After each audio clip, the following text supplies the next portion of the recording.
Архиологийн шагналт судлаач профессор Балтны Содном Түшэд хаан аймгийн Дарханчин бангийн хошуу Үнэгийн Төв аймгийн Баянтэлбэр сумын гүн галуутай хэмээх газар 1908 онд төрсэн байдаг. 7-наас хүртэл эцэгхийн хайр халамжид өсөж гончиг тайжин албатын хуваар ажилласан гэдэг 1922 оноос хүрээний анхны сургуульд 2 хүүхэдтэй ажил явуулсны нэг нь Содномгой байжээ. 1920-с 1930 оны үед Орос, Герман, Франц зэрэг улсад суралцж улс орноо хөгжүүлэх үйлсэд бие сэтгэлээрээ хүчин зүтгэсэн Монголын сэхэдэн залуусын нэг. Содном нь бага сургуульд 6 сар суралцаад дунд сургуульд шилжиж 1926 оны 5 сард төгсжээ. Тэрээр 1938 оноос эрдэм шинжилгээний ажилтан 1941-с 1947 онд эрдэмтэн нарийн бичгийн дараагаар тус ажиллаж байсан байна. Тэгвэл нэрт судлаач Содном агсны мэндэлсний 110 жилийн од зориулан олон улсын эрдэм шинжилгээний хурлыг энэ сарын 5-ны өдөр зохион байгуулахаар болж байна. Энэ хувьсгалын ихэнх үед төрсэн залуучуудын нэг айдлаар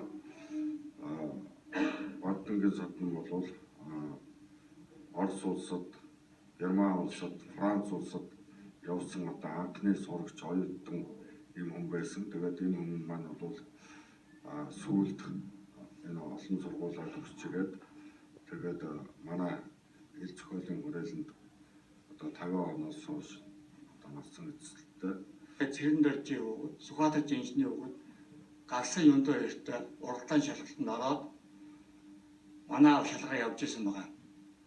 Тэр үед хичээнгүүсээ цэрэн дөржгөө өөрөө комиссын дарга байсан. Тэгээ өөрөө бол миний хүү бол хар ажлын хүн болох юм байна. Сүхбаатар инженерийн хүүхэд бол цэрэгэн хүн болох юм байна. Ядуу ардын Содном номын хүн болох юм байна. Энэ үнийг Германд суралцуул яаж явуулж исэн баг. Тэгээ түүхэн хүртэл тийм сайхан тэр үед бол үнэхээр улс нийгэм шодрог байсан байна. Тэгээд шавнар нь бас их ярьдаг л да бол их үндэсний үзэлтэй байсан.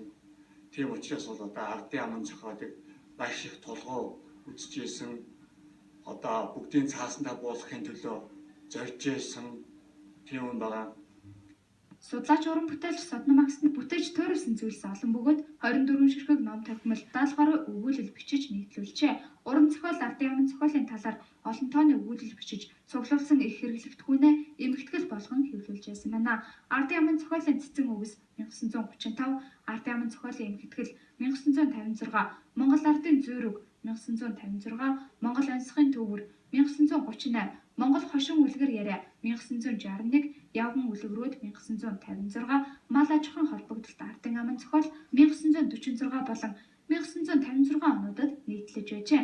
Мөн үүнээс гадна Нацаг доржийн уран зохиолын тухай, Нацаг доржийн намтар зохиол, нэг сэдвт зохиол, Нацаг доржийн зарим уран зохиолын судалгаа, 2 гэх мэтээр зохиол бүтээлийг шинжлэх ухааны үүднээс анхлан судлаж байсан төвхтэй. Анхаарлаа хандуулж байгаад баярлалаа.